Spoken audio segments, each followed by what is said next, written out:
সরকারের ভিজিএফ কর্মসূচির আওতায় বিনামূল্যে এই চাল বিতরণ করা হয়।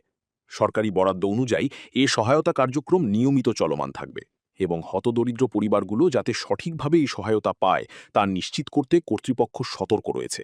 এতে দুস্থ পরিবারগুলো স্বস্তিতে ঈদ উদযাপন করতে পারবে বলে মনে করেন ফজলুল হক মিলন এমপি।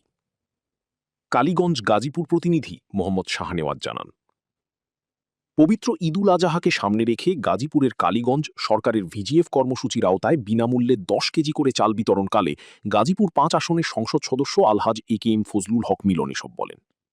উপজেলা নির্বাহী অফিসারের কার্যালয়ের দুর্যোগ ব্যবস্থাপনা শাখা সূত্রে জানা গেছে, বৃহস্পতিবার ১৪ মে দুপুরে দুর্যোগ ব্যবস্থাপনা ও ত্রাণ মন্ত্রণালয়ের সহযোগিতায় উপজেলার কালীগঞ্জ পৌরসভা, তুমুলিয়া ও জামালপুর ইউনিয়ন পরিষদ প্রাঙ্গণে হতদরিদ্র পরিবারের মাঝে সরকারের ভিজিএফ কর্মসূচির আওতায় বিনামূল্যে ১০ কেজি করে চাল বিতরণ করা হয়। চাল বিতরণ অনুষ্ঠানে প্রধান অতিথি হিসেবে উপস্থিত ছিলেন গাজীপুর ৫ আসনের সংসদ সদস্য আলহাজ একেএম ফজলুল হক মিলন। বিশেষ অতিথি উপজেলা বিএনপির সদস্য সচিব খালেকুজ্জামান বাবলু। উপজেলা সহকারী কমিশনার ভূমি জাকিয়া সরওয়ার লিমায়ের সভাপতিত্বে প্রধান অতিথি আলহাজ একেএম ফজলুল হক মিলন সুশৃঙ্খল ও শান্তিপূর্ণ পরিবেশে ৫,০০০ চারটি কার্ডের বিপরীতে প্রকৃত হতদরিদ্র